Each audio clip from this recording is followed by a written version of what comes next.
Hi, I'm Jinnie Choi, a PhD candidate working with Dr. Norton, and today I'm going to talk about how responding to infants shape future literacy. Before I go into my research, I want to play a simple game with you all. I'll say 3 sounds, and you will combine those sounds and guess the word.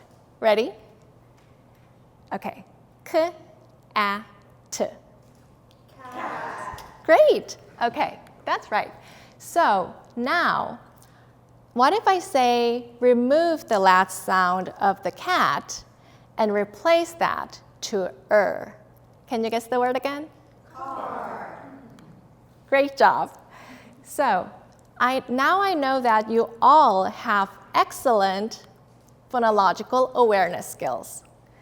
Phonological awareness is the ability that you just used to play around the sounds in the words. And this is the foundational ability to achieve literacy, to read and write, for children, because it helps you to manipulate and recognize the sounds in the words and connect those sounds with letters. Phonological awareness can be measured as early as preschool ages, but it's not just an ability that jumps out from nowhere. It should start building up from earlier ages when you start learning new sounds and new words in infancy.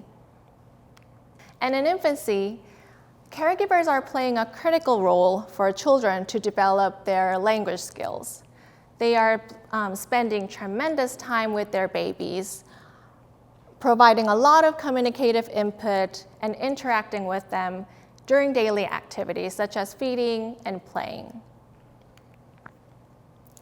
But we still don't know how this caregivers' support influence their children's phonological awareness at preschool ages.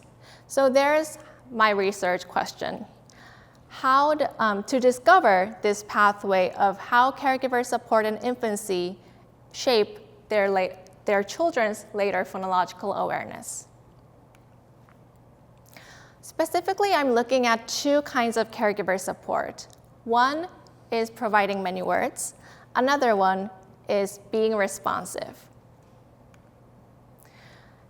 This is a popular knowledge that for number of words that caregivers speak to a child is a key indicator to improve children's language development. So if you talk a lot to your child, a child will eventually get better on understanding and speaking their language. Another caregiver input that I'm interested in is being responsive. Responsiveness doesn't necessarily involve language. However, it's about by engaging and responding to your child's needs, sounds, and emotions. So if you look at this cute clip, you'll see that the mother is responding to a baby, not with words, but by reacting, turning her head toward the baby when the baby reaches out, and smiling back to the baby's smile. So even without language, they are deeply engaged and connected. Then how does these 2 caregiver supports is influencing and shaping this later phonological awareness? What my research found is that there is no direct effect. But don't be disappointed yet. It's actually not very surprising because we're talking about the effect that unfolds 4 to 5 years. And it's not surprising that they don't have the immediate straightforward effect. However, the interesting thing is that there is an intermediate step that is connecting these caregiver support to the phonological awareness 4 to 5 years later. It is language comprehension at age 2, which is the ability that how well the children is understanding language. That is playing a key role bridging these 2 relationships. Another interesting thing is that Although providing a lot of words and talking a lot to a child is still important for children's language development, it was the parent responsiveness that had the indirect impact to phonological awareness through language ability. In other words, if the caregivers are responding to their child and reacting to their needs and emotions well, then that will motivate the child to learn more language and be more engaged with the language, and that lays the foundation to phonological awareness in their preschool ages. So we have been talking a lot about this indirect mediated pathway, but why is this so important to know this exact process? The value is to know when and how the parent support could shape the child's development.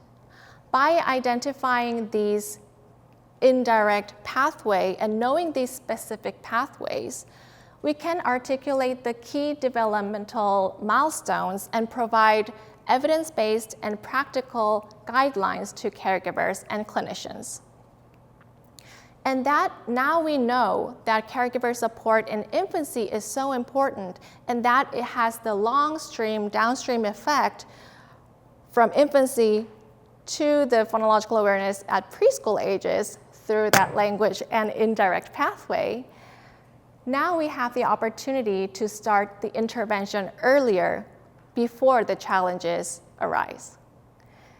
So, if any of you are planning to become a parent someday, or if simply you find yourself around the babies, remember this. First, respond to the babies what they need. Look at them when they make any sounds, and most importantly, smile back to their smiles. Those little moments will have the lasting impact. My name is Jinnie Choi, and I want to thank my colleagues and mentors who supported this research. Thank you for listening.